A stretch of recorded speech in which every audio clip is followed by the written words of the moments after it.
There's no bad way to grow a B2B business, but there are ways that'll burn you out, slow you down, or trap you in a version of your business that you didn't actually want. Most founders don't fail because of the strategy they choose. They fail because the trade-offs that they didn't see coming. I help B2B founders build pipeline systems, and I've seen ads work, I've seen outreach work, I've seen networking work, I've seen content work, but they don't all work the same way. And I'll break this down now. When it comes to building a B2B pipeline, there are 4 core paths. So you can do networking, ads, outreach, or content. All 4 work, but they work differently and they create very different businesses and lifestyles. I think of these as the 4 aces. Each one is powerful, each one can win you hands, but each one comes with a cost. Let's start with everyone's favorite, networking. The Ace of Hearts. It's the easiest and most common method of building a new business. So networking is all about relationships, building trust, and that human connection. It's super powerful, and referrals are without a doubt the highest converting form of business. We're talking around 60 to 80% most of the time, because people do business with people that they know, like, and trust. And when you get an introduction from someone, that person passes their trust on to you. But here's the trade-off. Networking is very slow, it's unpredictable, and it's very time intensive because you as the founder are going to be the person who needs to be in those rooms. It's not something that you can easily delegate out. Now, networking is particularly great if you enjoy in-person relationships, you have a local or a niche market, and that you value depth over speed. But it doesn't scale easily, which can make it particularly tough for business owners who are parents or caregivers. That said, if you create your own event where you control the agenda, the time, and the location, and actually pair it with one of the other aces that I'm going to talk about now, it can give you the best of both worlds. I do this in my business and for my clients. We have a boat in Sydney where we host monthly intimate socials for B2B business owners. And it's a lot of fun. I never pitch my business at those events, but I always end up with a few organic conversations that come in off the back of it. Now, the other thing to be mindful of about networking is because it's the easiest and most common method that people use to grow their business, and because it converts at such a high rate, it means that the other aces that we're going to talk about sort of get overlooked a lot of the time or seen as less valuable. Which brings me to the other side of the spectrum, the ace of diamonds, ads. When you have your ads dialed in, it's literally a case of money in versus money out. And if you have capital and a proven offer with clear messaging, ads can scale you very fast. But here's the trade-off. Ads buy attention, they don't build deep trust. And you become very dependent on the platform, your budgets, and in a loop of constant optimization every month. So ads are great if you want speed, if you have margin, and you don't need to or want to be the face of your business per se. But if your professional brand matters to you, ads alone won't get you to where you want to be and won't be as effective without using some of the other aces here. I personally run ads in my own business, and it cost me $81 to get a booked call with a prospect, which is awesome. But the reason I can get my booked calls at such a low cost is because I never run ads as the sole channel. I always pair them with one of the other aces, and I'll explain that in a minute. Next up is the ace of spades, outreach. It's direct, it's precise, and you're the one that's going out and starting the conversation proactively. This is one of the most controllable ways to grow because you can target your exact ICP, you can predict activity and what that leads to down the track, and you can generate meetings very quickly. But the trade-off, it's personal when you get rejected for a lot of people. If you don't have technology and a system to back you up, it can be very time heavy as well. And often it keeps founders as the bottleneck in their business. Now, outreach is particularly great if you need pipeline now, if you have high ticket offer, and that you want the control over the outcome. But long term, it needs to be something that's systemized. Otherwise, you end up in these peaks and troughs of having no business, doing your outreach, then getting too busy and ignoring the outreach. And you're constantly on this cycle of boom bust. Now, I don't recommend that founders run outreach solo because it's massively energy draining. And it's not just time you need to think about as a business owner. You need to think about your energy and you want to conserve it.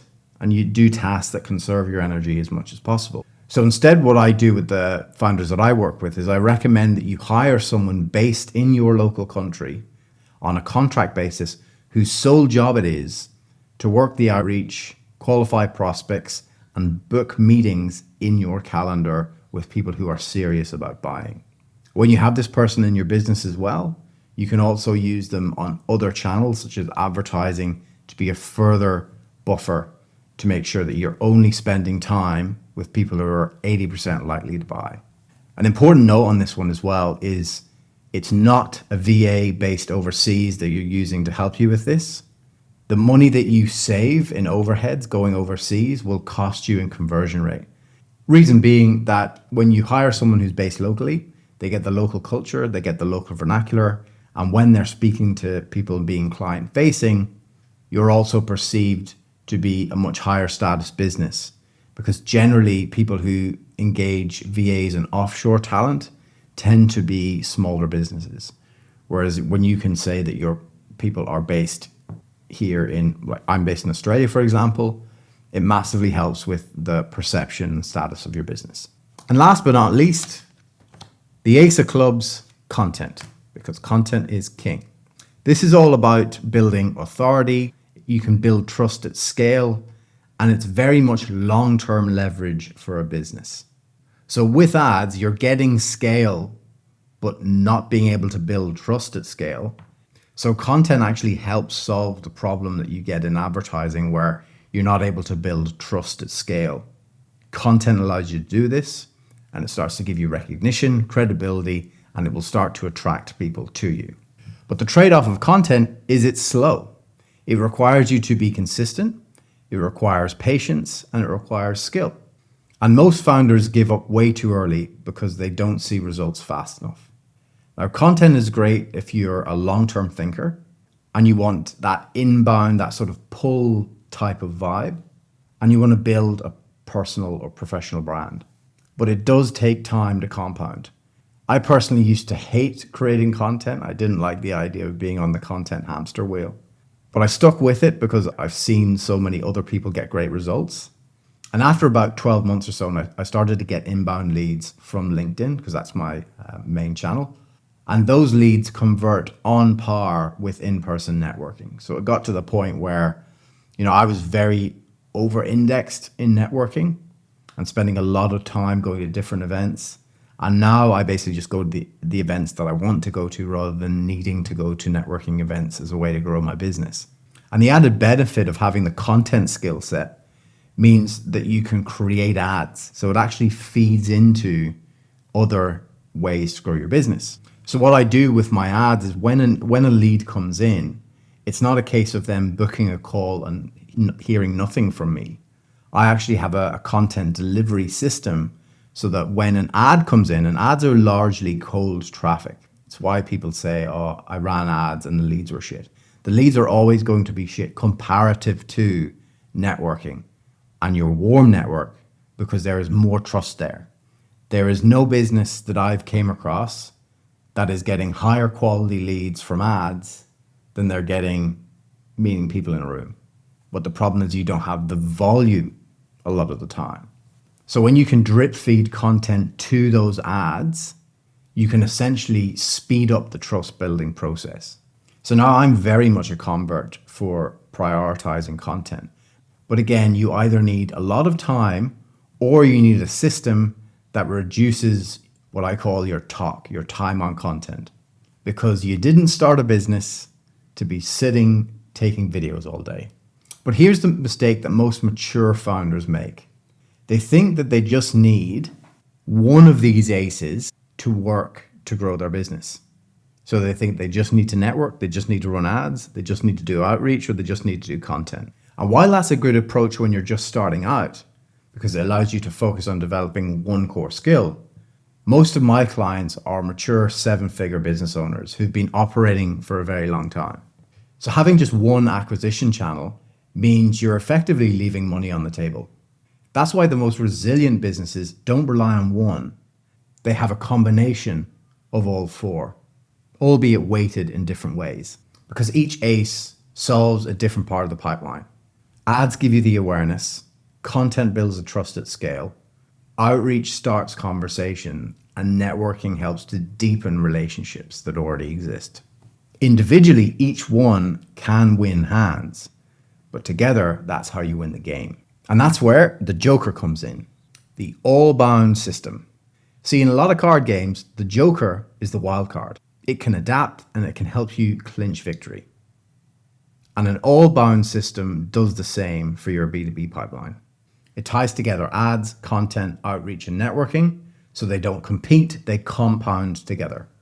So instead of random efforts, disconnected channels, and founder-led bottlenecks, you get a predictable pipeline, multiple lead sources, and less reliance on one single method. This is the system I run in my business, and I run it for my clients too, and it works really well. See, the best pipeline strategy isn't always the one that works the fastest. It's the one that fits the life you want, the role you want to play in that system, and the business you want to build. Because every ace has a cost, and the Joker is what gives you the flexibility. For example, if you're a parent or a caregiver, networking and content are the most time-consuming activities of those four. So you may want to weight your channel strategy towards ads and outreach, as these are much less tied to time and physical location, and technology can shoulder a lot of the burden when set up correctly. Here, you essentially pay for predictable lead flow and time freedom in the form of a higher baseline running cost, because obviously you have to factor in media costs and subscription costs to be able to have things running in an automated way. Whereas if you're someone who has a bit more free time in your personal life, networking events and content provide a very low-cost way to reach your target clients and strategic partners as well. They require less tech skills and start to really compound after 6 to 12 months. Here, your baseline costs are much, much lower, but the trade-off is that you're going to have a lot less time freedom and a slower pipeline velocity. Now, if you want help designing an all-bound system that fits your goals, your business, and your lifestyle, there's a link below to book a call for a LinkedIn growth session where we'll discuss all of that. I'll put that in the description. And in the next video, I'll show you how to predictably get 5 leads from LinkedIn next month. I'll see you there.